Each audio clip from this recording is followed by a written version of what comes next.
तो कैसे हैं आप लोग? आई होप बेटा आप सभी अच्छे होंगे, सेफ होंगे बेटा। आपके भैया आपके लिए, जी हाँ, क्लास 10th वाले बच्चों के लिए आपको पता होना चाहिए बेटा, क्लास 10th वाले बच्चों के लिए आपके भैया इस वाले चैनल के ऊपर सारी वीडियो, जी हाँ, आपको पता होना चाहिए भैया, मैथ के हम चैप्टर 1 से लेके 14 तक, जैसा कि मैंने आपको वादा किया था कि सारे चैप्टर पूरा सिलेबस आपको रिवाइज कराऊंगा वन शॉट रिवीजन के अंदर 20 मिनट के अंदर, 25 मिनट के अंदर, 25 मिनट के अंदर आपको सारे चैप्टर रिवाइज करा दूंगा। और आज हम लास्ट चैप्टर पे आ चुके हैं बेटा। जी हाँ, लास्ट चैप्टर का नाम क्या बेटा? प्रोबेबिलिटी। जी हाँ, आज के जो हमारा टॉपिक है बेटा, नाम क्या है इसका? प्रोबेबिलिटी। मतलब इसको हिंदी में कहते हैं प्रायिकता। क्या बोलते हैं सर? इसको हिंदी में सर कहते हैं प्रायिकता। आज हम इस टॉपिक की बात करेंगे, लेकिन हाँ, इससे पहले जो अगर आपने अभी तक चैप्टर 1 से लेके, आपको यही नहीं पता कि हमने चैप्टर 1 से लेके 13 तक सारी वीडियो अपलोड कर दी है, तो please kindly check the description. यहाँ पे आपको सारी वीडियो की लिस्ट मिल जाएगी, आप देख सकते हैं हमारी सारी वीडियो अपलोड है 1 से लेके 13 तक। अब चैप्टर 14 हम आ चुके हैं। सुनेंगे ध्यान से, प्रोबेबिलिटी होता क्या है, तो चलिए शुरू करते हैं। तो सर प्रोबेबिलिटी का मतलब क्या है भैया? प्रोबेबिलिटी का मतलब होता है पॉसिबिलिटी, मतलब कि संभावनाओं को दर्शाता है। अच्छा सर, तो रैंडमली कोई भी चीज आपसे पूछ ली जाए कि बताओ आपके पास होने की या फिर आपके फेल होने की क्या चांसेस हैं, यानी कि सर प्रोबेबिलिटी एक तरीके से चांस है, एक प्रकार की पॉसिबिलिटी है, संभावना है कि बारिश होगी या नहीं होगी, या फिर अब क्या हो सकता है आपके साथ, जो आपका जो रिजल्ट आने वाला है, या फिर अभी एग्जाम नहीं हुए हैं और जब एग्जाम होने के बाद रिजल्ट आएगा तो क्या होगा। अब नॉर्मली बच्चा कहता है कि भैया मान लो 50-50 मान लो, तो बच्चा अपने मुंह से खुद कहता है 50-50 मान लो। इसका मतलब ये हुआ 50% का मतलब हुआ 50/100, और यहाँ मतलब क्या हुआ 50/100, मतलब सर इसको सॉल्व करेंगे तो कितना आएगा 1/2, इसको सॉल्व कितना आएगा 1/2, यानी सर ये उन्होंने कहा कि मान लो पास होने की 50% और फेल होने की भी 50%, ऐसा बोल दूं, पास होने की 50% और पास ना होने की भी 50%। फेल बोलना अच्छा नहीं लगता, इसलिए मैं क्या बोल रहा हूँ, पास ना होना। ठीक है, तो पास होने की 50% प्रोबेबिलिटी और पास ना होने की मतलब फेल होने की कितनी 50%। तो ये ले दे के आप कह सकते हैं कि 1/2 और 1/2, अगर उन दोनों को जोड़ा जाए तो कितना आएगा? क्या आपको पता है 1/2 + 1/2 कितना होता है? नहीं पता ना, कितना होता है? 1 होता है। कैसे सर? आधा आधा 1। तो कहने का मतलब ये हुआ कि सर प्रोबेबिलिटी किसी भी चीज की हो या ना हो, होने की और ना होने की 1 के बराबर होती है। जी हाँ, यहीं से एक फॉर्मूला निकल आता है, probability of any event plus probability of non event is equal to 1। जी हाँ, मैंने क्या बोला बड़ा याद रखना, इस चैप्टर के अंदर कहीं भी वर्ड दिखे P, इसका मतलब होता है प्रोबेबिलिटी। क्या होता है? प्रोबेबिलिटी। और इस चैप्टर के अंदर कहीं वर्ड दिख जाए E, इसका मतलब होता है बेटा जी इवेंट। क्या होता है? इवेंट। तो याद रखना, एक वर्ड है इवेंट E और एक वर्ड है P। P से प्रोबेबिलिटी, E से इवेंट, और एक फॉर्मूला यहाँ पे क्या बना, 1 मार्क्स का MCQ क्लास 10 वाले बच्चों के लिए, कि बताओ किसी भी इवेंट का होना और किसी इवेंट का ना होना किसके बराबर है बेटा? 1 के बराबर है। तो 1 मार्क्स का MCQ आपके एग्जाम में आंसर आ सकता है। सर इसके अलावा ना एक MCQ यहाँ से बनता है कि जो प्रोबेबिलिटी है वो किसके और किसके बीच में होती है। मतलब तो याद रखना, प्रोबेबिलिटी का जो आंसर आएगा बेटा वो 0 से बड़ा होगा और 1 से छोटा होगा। जी हाँ बेटा, इस वाली बात से भी 1 मार्क्स का MCQ बनता है। मतलब वो आपको ऑप्शन देंगे कि कौन सा ऑप्शन ये वाला होगा, वही आपका आंसर होगा। और इस लाइन का मतलब क्या है सर? इस लाइन का मतलब है कि जो P है यानी प्रोबेबिलिटी है वो 0 से बड़ी है और 1 से छोटी है, यानी इन दोनों के बीच में है और इसके इक्वल भी है। जी हाँ, आपने वर्ड देखा होगा ये लाइन जो है, तो भैया इसका मतलब है इक्वल, यानी भैया 0 जो प्रोबेबिलिटी है वो 0 से बड़ी या 0 के बराबर हो सकती है, या फिर 1 से छोटी या 1 के बराबर हो सकती है। जी हाँ बेटा, इसी को प्रोबेबिलिटी कहा गया।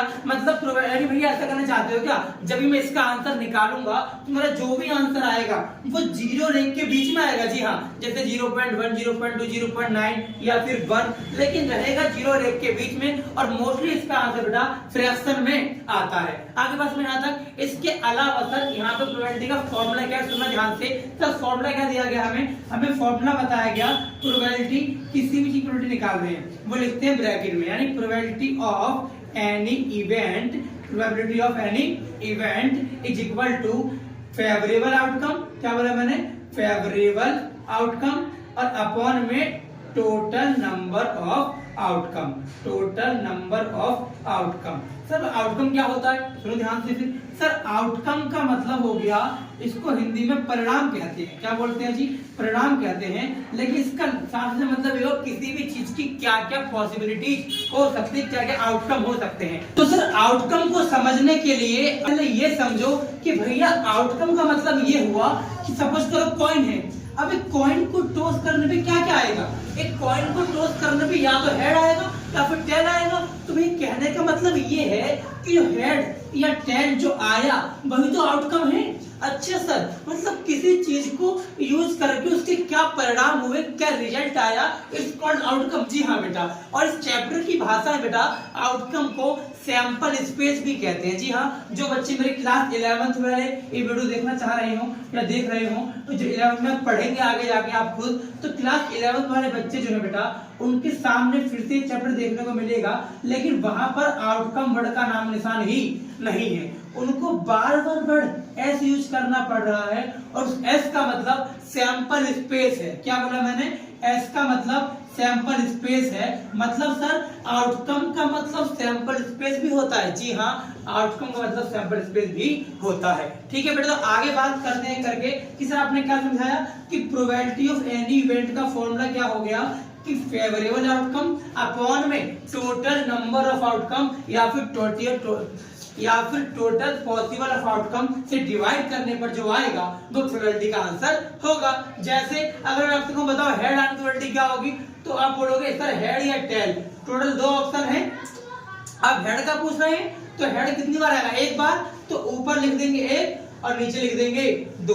सर नीचे 2 क्यों लिखा, क्योंकि या तो हेड आएगा फिर टेल आएगा, दोनों में से कोई एक आएगा ना, इसीलिए नीचे ऊपर मैंने 1 लिखा और नीचे 2 लिखा, क्योंकि टोटल आउटकम 2 है। आगे बात में यहाँ तक। सर इसके बाद हम बात करेंगे कि कौन कौन से टॉपिक हमें इस चैप्टर के अंदर पढ़ने हैं। मेनली सुनना ध्यान से, हमें मेनली बेटा यहाँ पर 4 बातें पढ़नी है।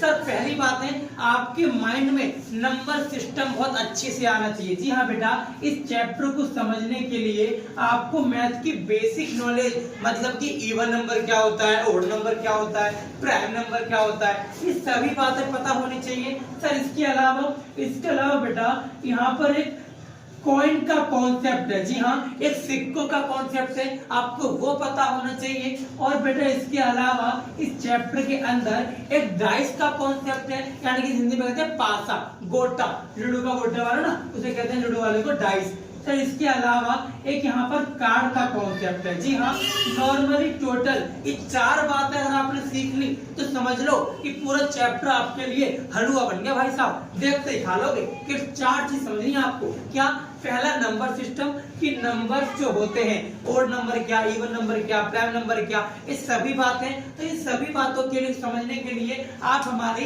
ये वाली वीडियो रेफर कर सकते हैं। इस वाली वीडियो मैंने आपको बेसिक से सारा बता रखा है। हाँ, ये पुराने जमाने की वीडियो है, जब कोरोना आया था मैंने उस टाइम बनाई थी। खैर वहाँ पे कोई दिक्कत नहीं, आपको समझ में आ जाएगा। मैंने वो कॉपी पर लिख के समझा रखा है, लेकिन बहुत ही बेहतरीन समझाया बेटा। ठीक है सर, इसके अलावा भी कहना चाह रहे हो कि मैं सीखना है कॉइन के बारे में, और बताओ डाइस के बारे में, कार्ड के बारे में, और नंबर तो हम आपकी इस वाली वीडियो सीख ही लेंगे। ठीक है, क्योंकि बात करने से पहले हम बात करेंगे बेटा कॉइन की। हाँ जी, तो मैंने कहा कि हमें टोटली 4 कॉन्सेप्ट सीखने हैं। हम बात करते हैं बेटा कॉइन के कॉन्सेप्ट की। जी हाँ, कॉइन के कॉन्सेप्ट की बात करेंगे।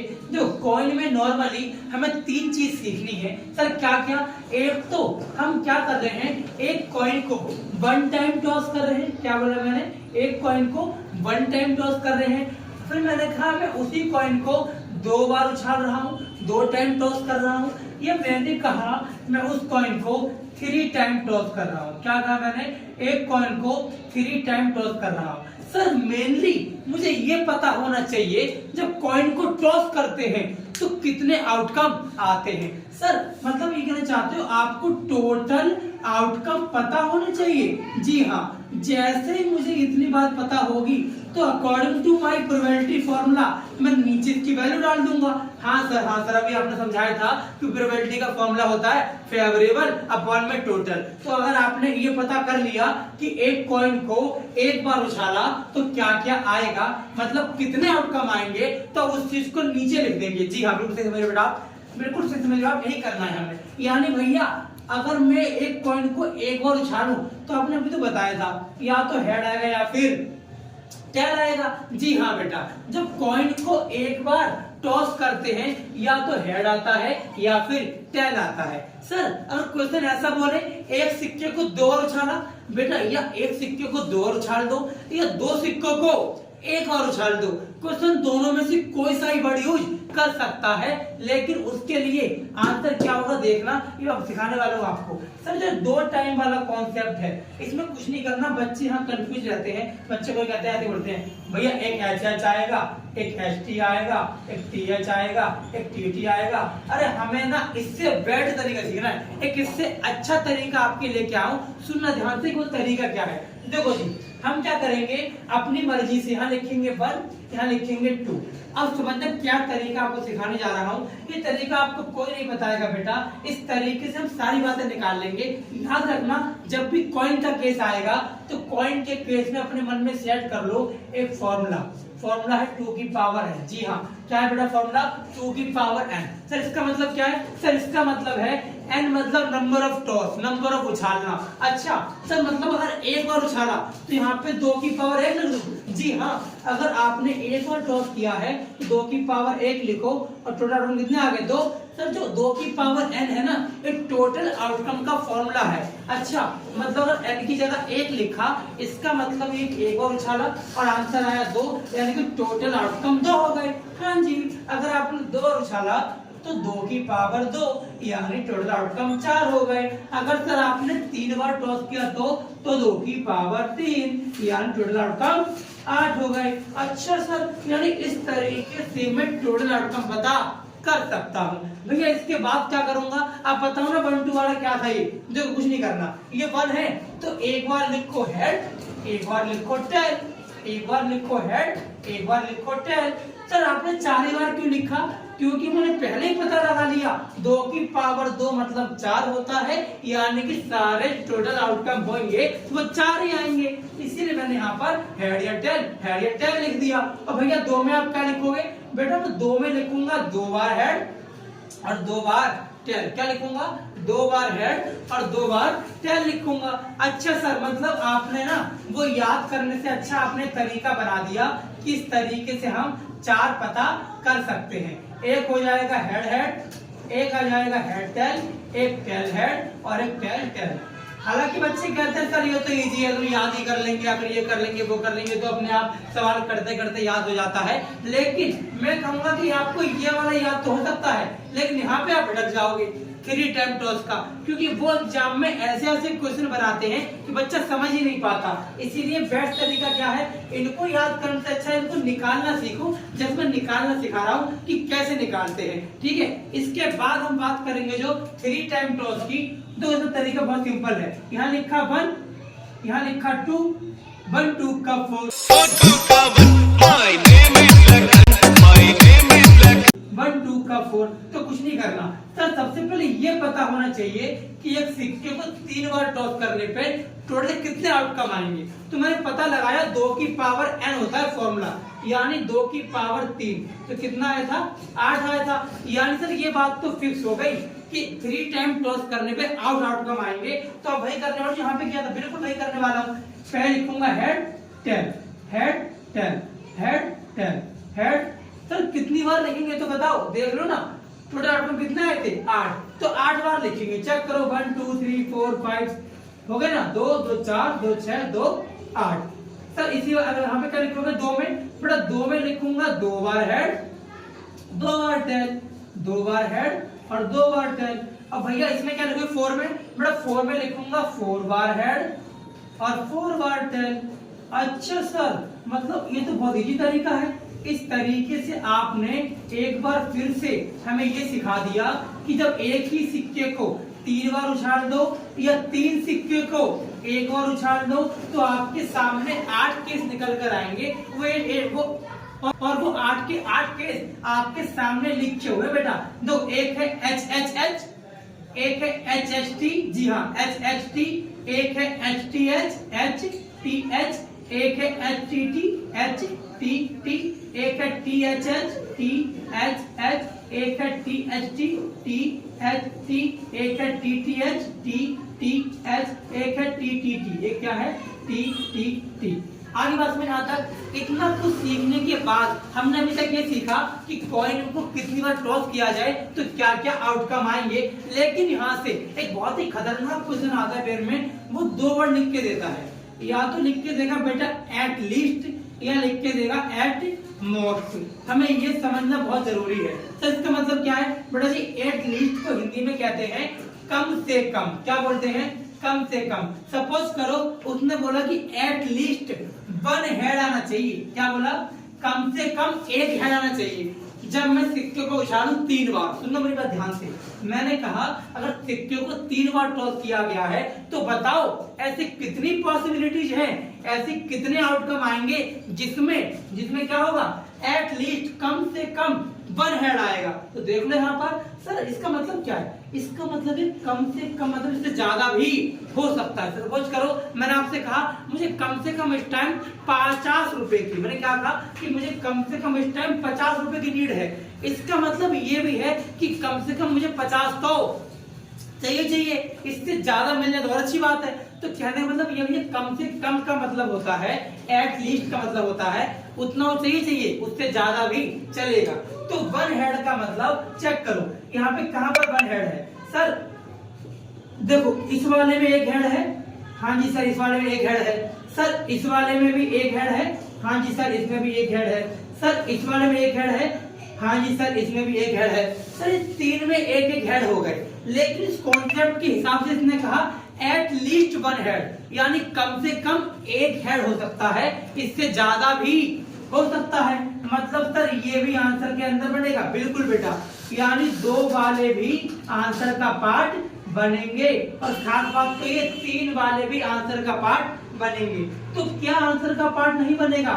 ओनली टी आंसर का पार्ट नहीं बनेगा, क्योंकि टी के अंदर 1 भी हेड नहीं आया। और उसने साफ साफ कहा था एट लीस्ट 1 हेड, कम से कम 1 हेड तो आए। जबकि टी तेरे अंदर तो 1 भी हेड नहीं आ रहा, यानी कि तू हमारे आंसर का पार्ट नहीं है। यानी इस चीज की प्रोबेबिलिटी क्या हो जाएगी बेटा जी?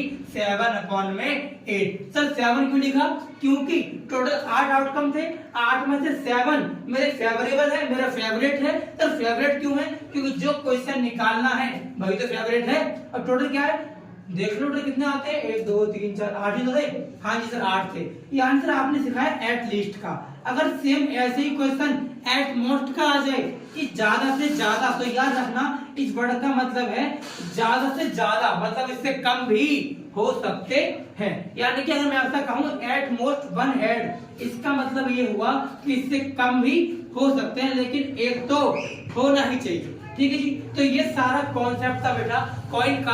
अब हम बात करेंगे अपने सेकंड कॉन्सेप्ट की तरफ। मेरा फर्स्ट कॉन्सेप्ट था कॉइन का, मेरा सेकंड कॉन्सेप्ट है बेटा, उसका नाम क्या था बताओ?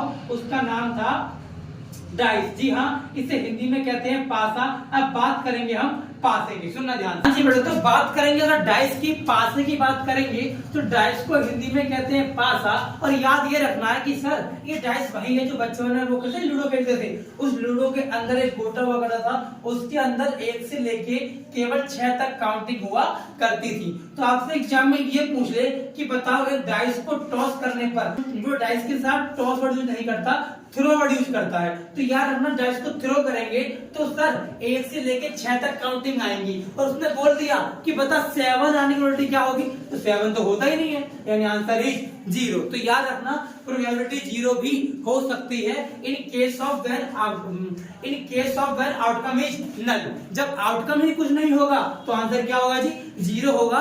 ठीक है, ये बात याद रखना। यानी सर डाइस को अगर एक बार टॉस करने पर 1 2 3 4 5 6 आएगा, और क्वेश्चन ऐसा बोल दे कि डाइस को 2 टाइम उछाला तो क्या होगा।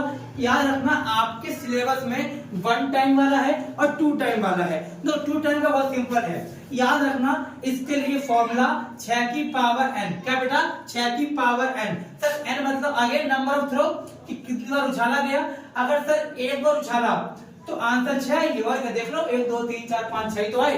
अगर सर 2 बार टॉस किया तो आंसर कितना आएगा, 6 की पावर 2। जी हाँ, 6 की पावर 2 मतलब कितना सर 36 आउटकम आएंगे। हाँ जी, 36 आउटकम आएंगे। कब, जब एक डाइस को 2 बार टॉस करेंगे या फिर 2 बार थ्रो करेंगे। सर कौन कौन से, मान लो मैंने उछाला पहली बार तो मान लो 1 आ गया, मैंने फिर से उछाला फिर से 1 आ गया। अब मान लो मैं फिर से उछाला फिर से 1 आ गया, और आपकी बार 2 आ गया, फिर 1 और 3 आ गया, फिर 1 और 4 आ गया, फिर 1 और 5 आ गया, फिर 1 और 6 आ गया। तो सर इस तरीके से ये लाइन आ गई 1,1 की। ऐसी सेम आएगी 2 1 वाली जो कि 2 6 तक जाएगी। ऐसी सेम आएगी बेटा 3 1 वाली जो कि 3 6 तक जाएगी। ऐसी सेम आएगी बेटा 4 1 वाली जो कि 4 6 तक जाएगी। ऐसी बेटा सेम आएगी 5 1 वाली जो कि 5 6 तक जाएगी। ऐसी सेम लाइन आएगी 6 1 वाली जो 6 6 तक जाएगी। ऐसी सेम लाइन आएगी 7 1 वाली। रुको जरा भैया, ये नहीं आएगा, ठीक है, 7 1 नहीं है क्योंकि 7 तो होता ही नहीं है। यानी भैया इस तरीके में कहना चाहते हो कि यहाँ से लेके यहाँ तक ये 6 ये 6 ये 6 ये 6 ये 6 ये 6, तो 6 + 6 बोल दो, या फिर 6 × 6 या फिर 6 टाइम्स 6 को ऐड कर दो, आंसर है 36। यानी भाई इस तरीके से आपके सामने टोटल 36 आउटकम आएंगे। लेकिन यहाँ से जो क्वेश्चन एग्जाम में बनते हैं वो आपका बेसिक नॉलेज चेक करते हैं। जी हाँ, वो आपका बेसिक नॉलेज मतलब कि आपसे वो आपकी नॉलेज चेक करेंगे इवन नंबर को लेके, ओड नंबर को लेके, प्राइम नंबर को लेके। ऐसे ऐसे क्वेश्चन बोलेंगे आपसे कि बताओ ऐसे कौन से नंबर हैं जो इवन नंबर होते हो, या फिर ऐसे बोलेंगे बताओ दोनों पासे पर यानी दोनों डाइस पर, ये है पहले डाइस है दूसरी डाइस, बोलेंगे बताओ दोनों ऐसे कितने केस हैं जिसमें दोनों डाइस पर सेम नंबर आया हो। इसका मतलब है ये देखो दोनों पर सेम नंबर 1 1, वैसे सेम यहाँ भी आएगा 1 2 2, एक यहाँ भी आएगा 3 3, एक यहाँ भी 4 4, यहाँ 5 5, यहाँ पे 6 6, यानी टोटल 6 आउटकम ऐसे होते हैं जहां पर एक जैसे नंबर आते हैं तो उसका आंसर 6/36 होता है, और उसको काटने पर 1/6 आता है। सर आपने 36 क्यों लिखा, अभी तो आपने 8 लिखा था। बेटा जी वहां पर से कॉइन को उछाला गया था और टोटल 8 थे वो, लेकिन यहाँ पर जब एक डाइस को थ्रो किया गया तो टोटल 36 आ रहे थे, इसीलिए मैंने नीचे क्या लिखा है 36 लिखा है। और जो मेरा फेवरेबल है मतलब जो मैंने निकालना है क्वेश्चन के अंदर वो मैंने ऊपर पुट किया है, इसीलिए प्रोबेबिलिटी का फॉर्मूला क्या बना, फेवरेबल आउटकम अपॉन में टोटल आउटकम। तो इस तरीके से हमारा डाइस का कॉन्सेप्ट भी खत्म हो जाता है। ना हम बात करेंगे बेटा जी थर्ड कॉन्सेप्ट की जो कि रिगार्डिंग है कार्ड के। जी हाँ, आओ ताश की गड्डियां खेलते हैं। हाँ जी बेटा, तो बात करेंगे अपने लास्ट कॉन्सेप्ट के, नाम क्या है इसका, कार्ड। तो सर सुनना ध्यान से, सर कार्ड के अंदर, जी हाँ बेटा कार्ड के अंदर कोई आपसे पूछ ले कि बताओ टोटल नंबर ऑफ कार्ड कितने होते हैं, तो आपका आंसर क्या होगा जी 52। अरे टोटल ताश के पत्ते कितने बेटा 52 कार्ड होते हैं। बड़ा याद रखना इस 52 कार्ड के अंदर, ठीक है, इस 52 कार्ड के अंदर हमारे पास जो ग्रुप होता है वो 13 कार्ड का ग्रुप होता है। जी हाँ बेटा, हमारे पास याद रखना टोटल 26 तो हमारे पास रेड कार्ड है और बाकी के 20 हमारे पास ब्लैक कार्ड है। जी हाँ बेटा, 26 होगा एक लाल और 26 होगा एक काले। और सर जो 26 लाल वाले हैं ना, 26 लाल वाले हैं इसके अंदर 2 आएंगे, एक आएगा हर्ट, जी हाँ जो दिल है ना बहुत लाल है बेटा, और जो डायमंड है डायमंड, और जब आप लोग डायमंड चोरी करोगे ना तो आपकी लाल हो जाएगी। तो याद रखना कि डायमंड वाला लाल होता है और हर्ट वाला भी लाल होता है, और जो ब्लैक है जो बच गए वो ब्लैक है। जैसे कौन कौन से बचे, एक बचा स्पेड और एक बचा किलर। तो याद रखना बड़ा इस तरीके से ये 4 इसके फेसेस हैं, 4 इसकी वैरायटी हैं। एक है हर्ट, एक है डायमंड, एक है स्पेड, एक है किलर। स्पेड किलर तू ना काला है, तू कैसा है, ब्लैक है, और डायमंड हर्ट तू ना रेड है। यानी कि सर हर्ट के अंदर डायमंड के अंदर दोनों मिला के 26 कार्ड लाल है, और स्पेड और किलर तेरे दोनों मिला के 26 कार्ड काले हैं। सर दोनों मिला के मतलब कि इसके अंदर 13 कार्ड होंगे, इसके अंदर भी 13 कार्ड होंगे, इसके अंदर भी 13 कार्ड होंगे, इसके अंदर भी 13 कार्ड होंगे। तभी तो बेटा जी इन सभी को जोड़कर 52 कार्ड आ रहा है। अच्छा भैया समझ गया कि हमारे पास इन चारों का सम 52 है और इस सारे 13 कार्ड में डिवाइड है। और सर इसके अंदर बताओ ना, देखो सबसे पहला होता है ए होता है ए, 1 नहीं होता बेटा। यार ना किसी भी कार्ड के अंदर 1 नाम की स्पेलिंग नहीं होती, मतलब कि काउंटिंग वाला 1 नहीं होता, ए होता है। ए के बाद बी नहीं होता बेटा, 2 होता है, दुग्गी कहते हैं इसे कहते हैं इक्का। इसे क्या बोलते हैं, इक्का, एस, इक्का के बाद दुग्गी, इसे दुग्गी बोलते हैं। जो खेलते हैं उन्हें ज्यादा पता होगा। 2 3 4 ऐसे कहां तक आती है काउंटिंग, 10 तक आती है। और 10 के बाद बेटा 3 कार्ड आते हैं जिसमें चित्र बना होता है। जी हाँ, 3 कार्ड ऐसे होते हैं बेटा जिसमें चित्र बना होता है। और हमारे छोटे मोटे बच्चे उनको क्या बोलते हैं, जोकर बोल देते हैं। नहीं सर जोकर कुछ नहीं होता, जोकर तो फेंक देते हैं निकाल के। ताश खेलने वाले बंदे जोकर निकाल के पहले फेंक देते हैं। सर जोकर नहीं होता वो जिसमें ताश चित्र बना होता है। तो याद रखना चित्र वाले बेटा जी हर एक के अंदर 3 कार्ड होते हैं, चित्र वाले। इसीलिए इसको चित्र पत्ता भी कहते हैं। क्या बोलते हैं, चित्र पत्ता। इसे अंग्रेजी में कहते हैं फेस कार्ड। क्या बोलते हैं, फेस कार्ड कहते हैं। सर कौन कौन से, एक है मेरी रानी यानी क्वीन, एक है राजा यानी किंग, और एक है गुलाम। जी हाँ बेटा, क्वीन बेगम, किंग बादशाह, और जे मतलब गुलाम यानी कि जैक। जैक होता है बेटा, जोकर नहीं होता वो, जैक होता है। जैक मतलब गुलाम होता है। ठीक है सर समझ गया। सर क्या डायमंड के अंदर सेम है? जी हाँ बेटा, डायमंड के अंदर भी एस है, फिर दुग्गी है। ऐसे करते करते 3 कार्ड यहाँ भी तो है, सेम कार्ड बेटा यहाँ भी है, सेम कार्ड यहाँ भी है। अच्छा भैया मतलब ये कह सकते हैं कि एक इक्का यहाँ पर, एक इक्का यहाँ पर, एक इक्का यहाँ पर, एक इक्का यहाँ पर, यानी टोटल इक्के हमारे पास 4 हो गए। जी हाँ बेटा, टोटल एस कार्ड 4 हैं और टोटल फेस कार्ड 12 है। सर 12 कैसे, देखो ना, 3 यहाँ पर, 3 यहाँ पर, 3 यहाँ पर, 3 यहाँ पर, तो 3 4 जा 12, यानी भैया 12 कार्ड तो फेस कार्ड हो गए और 4 कार्ड तो एस कार्ड हो गए। अब कोई आपसे पूछ ले, बता 2 रेड कार्ड आने की प्रोबेबिलिटी क्या होगी, 2 रेड एस कार्ड, तो 2 रेड कार्ड तो 2 ही होते हैं ना, एक इक्का, तो 2/52, तो 2/52। यानी भैया कहने का मतलब ये हुआ कि इस तरीके से हमारे पास टोटल 26 रेड है, 26 ब्लैक है, 4 वैरायटी हैं। तो ये आपका पूरा कार्ड का कॉन्सेप्ट था। यहाँ से क्वेश्चन ज्यादातर फेस कार्ड से आता है, इक्के से आता है, एस कार्ड से आता है। आपका मेन काम क्या बेटा, क्लास 10 वाले बच्चों के लिए उनकी बुक में केवल 14.1 है। बहुत ही इजी चैप्टर है बेटा, बहुत ही ज्यादा सिंपल चैप्टर है। लेकिन हाँ देख के डरना मत यार, आपकी बुक में ना 1 से लेके 25 तक क्वेश्चन है, लेकिन सबसे ज्यादा इंपोर्टेंट है बेटा वो 13 से लेके 18। जी हाँ, 13 से लेके 18 तक के क्वेश्चन बहुत ही इंपोर्टेंट, वेरी वीआईपी क्वेश्चन है बेटा। एक बार नहीं, एग्जाम में बहुत बार पूछ चुके हैं। क्वेश्चन नंबर 13 से लेके 18 तक जरूर ट्राई करना। और थैंक यू सो मच, आपने वीडियो को लास्ट तक देखा। अब इस दोस्तों को बता दो, दोस्तों को फैला दो वीडियो, दोस्तों को पहुंचा दो कि भैया पूरा सिलेबस, जी हाँ इस वाले चैनल के अंदर बेटा पूरा सिलेबस कवर करवा दिया है क्लास 10 वाले बच्चों के लिए। अब शायद हम ना मिल पाए, लेकिन डोंट वरी, हम मिलेंगे। आप हमें इंस्टाग्राम के थ्रू मैसेज कर सकते हैं, हमसे पूछ सकते हैं। आपको पता होना चाहिए अब केवल हमारी मुलाकात यूट्यूब पे कम होगी, अब मुलाकात हमारी जो बच्चे हमसे पढ़ते हैं फेस टू फेस उनसे ज्यादा होगी। और हाँ, हमारा डाउट सेशन चलता है। जी हाँ, एक हमारा डाउट सेशन है बेटा जो शनिवार और संडे इन 2 दिन चलता है। आपको मैथ के रिगार्डिंग बच्चों को जो भी डाउट होता है मुझसे वो गूगल मीट के थ्रू मिलते हैं और और मुझसे बातें करते हैं, सारे बच्चे वहां जुड़ते हैं, तो आप भी हमसे जुड़ सकते हो। जो आपके इस वीडियो के नीचे एक नंबर आ रहा होगा, आप हमें व्हाट्सअप कर सकते हैं, हमारी इंस्टाग्राम आईडी है, यहाँ पे मैसेज कर सकते हैं और सारी जानकारी आपको मिल जाएगी हमारी क्लास के थ्रू। बेटा हमारी लाइव क्लास भी चलती है, फेस टू फेस क्लास भी चलती है, ठीक है भैया। आजादपुर में, मुगलपुर में, आदर्श नगर में, इन जगह लोकेशन पे, नॉर्थ दिल्ली में, ठीक है जी। तो सर ये पूरा कार्ड का कॉन्सेप्ट था, याद रखना, चैप्टर छोड़ के मत जाना, एग्जाम में आएगा ही आएगा। और यहाँ से क्वेश्चन आते आते हैं, बहुत सिंपल क्वेश्चन आते हैं। और बड़ा खास बात क्या कि भैया 13 से लेके 18 तक जरूर ट्राई करना, जरूर कोशिश करें इनको करने की, तो एग्जाम में छपेंगे। वीडियो अच्छी लगी, वीडियो को लाइक करना मत भूलना, दोस्तों को बता दो। Thank you so much. अब तुम लोग गलती से अगर नए हो तो सब्सक्राइब करो, वो जो लाल वाला बटन है उस पर अपने जीजा जी फेंक के मारो या फूफा जी, मुझे नहीं पता, बस क्लिक हो जाना चाहिए। अब मैं भी जा रहा हूं।